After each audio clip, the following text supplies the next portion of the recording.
Hello Internet, my name is Nebulous, and today we're breaking down the Reworked Oregon.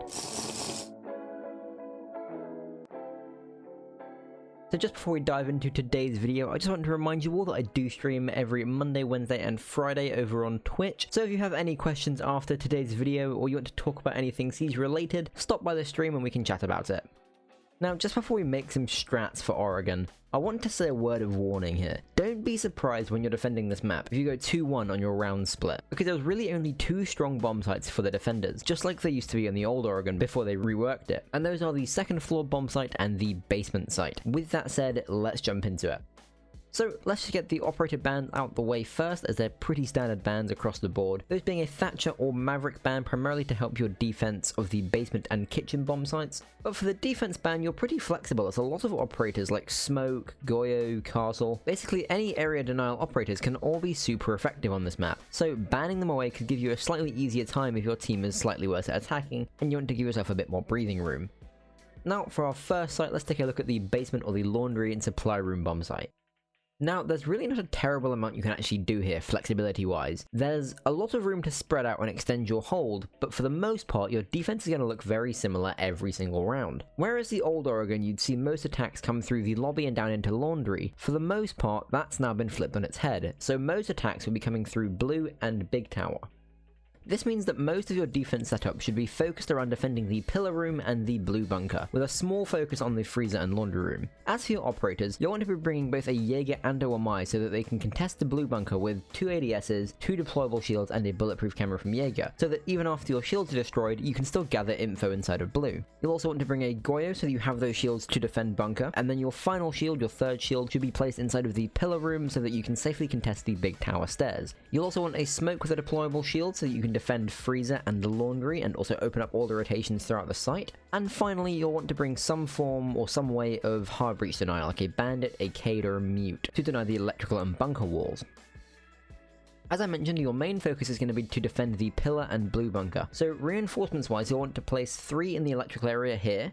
You'll also want to reinforce both the laundry hatch and the electrical hatch up in meeting, as well as at least 1 on the blue bunker walls, 1 on the closet wall looking into laundry, and 1 on the freezer wall. The reason you might not want to double reinforce freezer is because while you don't necessarily need to play deep inside of freezer, you do need to stop the attackers from taking control of it. So to do this, you can reinforce the freezer hatch, leaving the right side of freezer wall soft so that you can contest freezer from inside of laundry, either with your Smoke or a Cade or someone.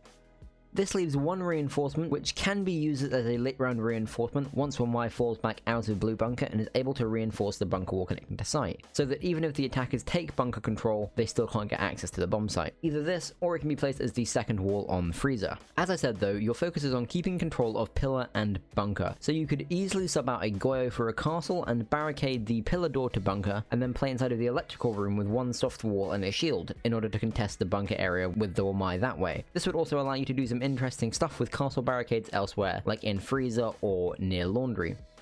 Onto the attacking side for basement, if you haven't guessed by now, you're going to want to get control of big tower, bunker, and freezer. You won't want to head directly for bunker, as you'll just be challenging a setup head on. What you'll want to do is focus on collapsing from big tower and bunker at the same time. That way, once you've got control of pillar and bunker, you'll be able to push freezer and surround the bomb site from 3 different sides.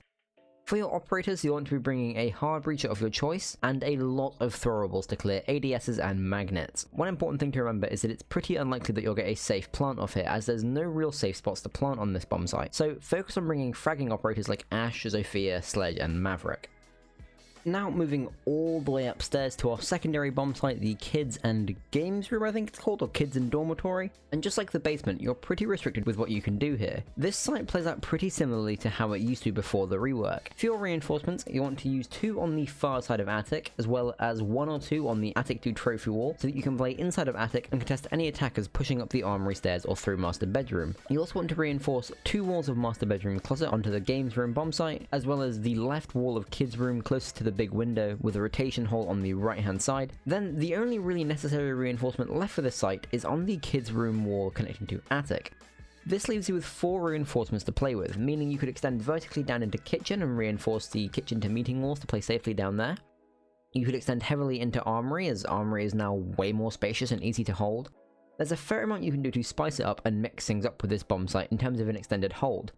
Basically, as long as you don't lose control of white stairs too early, you can pretty much win the round by just holding the 2 or 3 entry points into the bomb site with crossfires from attic, kids room and white stairs. Basically just holding back inside of the site. Your operators for the site should be focused on denying entry through these choke points, so operators like Smoke, Goyo, Jaeger, Wamai, and if you're wanting to extend vertically, an operator with a nitro cell like Mozzie would be a good pick, because he can solo roam pretty effectively down below, or even a pulse could work so you can get that extra information. How you set up your shields and ADSs and all that isn't as important here either. As long as you dedicate ADSs or magnets to the locations that you want to hold, like top, Y, or kids room, you should be pretty safe to just hold crossfires with each other whether the attackers are pushing through attic or through the master bedroom wall. As for attacking the second floor bomb site, just like on the defense, it's going to play pretty much the same as it always has. Push into master bedroom and open up the closet wall, push through big tower and get attic control, and then once you've got control of master bedroom and attic, you can either hold rotations through the breached wall into site and push attic into kids room, or vice versa. Cut off the defender rotations from attic and push through master bedroom into games room. Either way, when you're executing onto site, you'll want to have at least one teammate pushing the bottom of white stairs. This is because white stairs is such a powerful position no matter where you're trying to attack from. For your operators, I'd suggest bringing double hard breacher.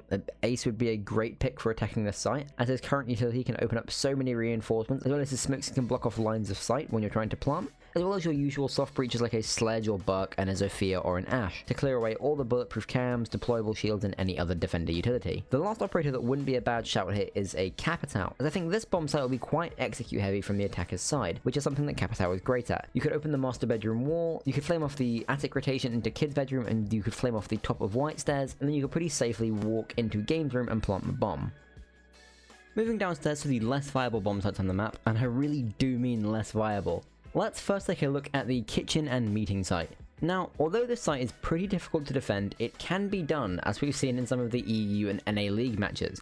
In general, it seems the best bet to defend this site is to extend vertically up into kids room and attic, while trying to not extend out horizontally at all. You can easily set up crossfires to defend kitchen by playing deep inside of kitchen, back by the meeting walls, vertically through the hatch in kids room, and from inside of the CCTV room which is adjacent to the kitchen. This way the attackers have to force their way through very small choke points like the kitchen door or that single kitchen wall panel, which is a huge choke point that should be quite easy to defend.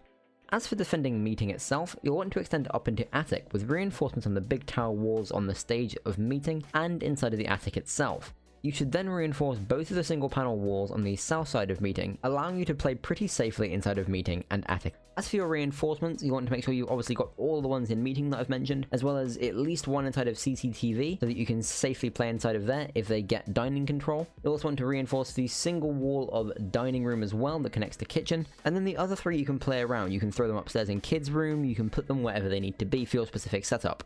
As for the operator lineup, a castle is extremely strong for this bomb site. You may not like playing him, but his barricades are invaluable for forcing attackers into your team's crossfires.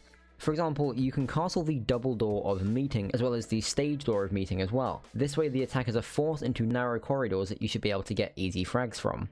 As well, the standard Smoke, Jaeger, Mute, Wamai, Goyo, all good picks here. I would also say that bringing a Dock or Rook as well wouldn't hurt, as a lot of the lines of sight that you'll be contesting are very long angles that can be made a lot easier with ACOGs. Like if the attackers decide to push through dining into kitchen, you can sit at the back of kitchen with an ACOG and get pretty easy shots on them.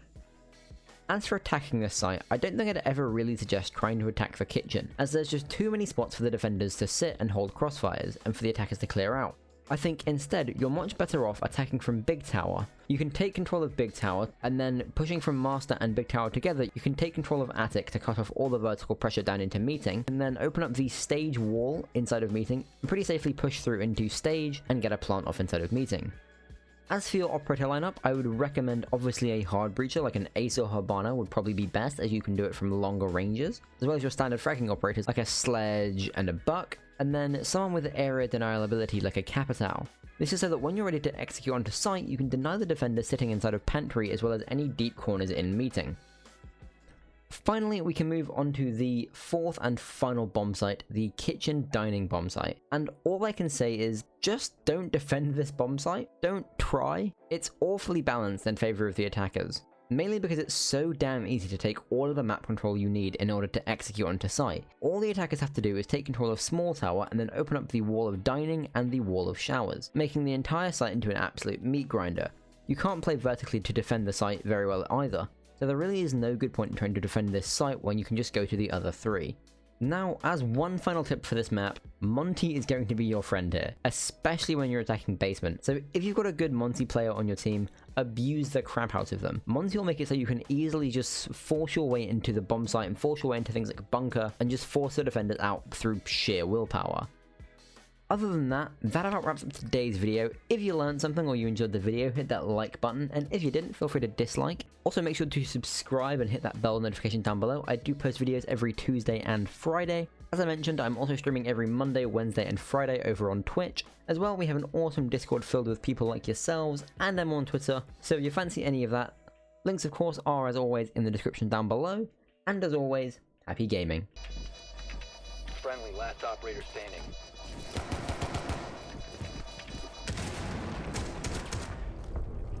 Op 4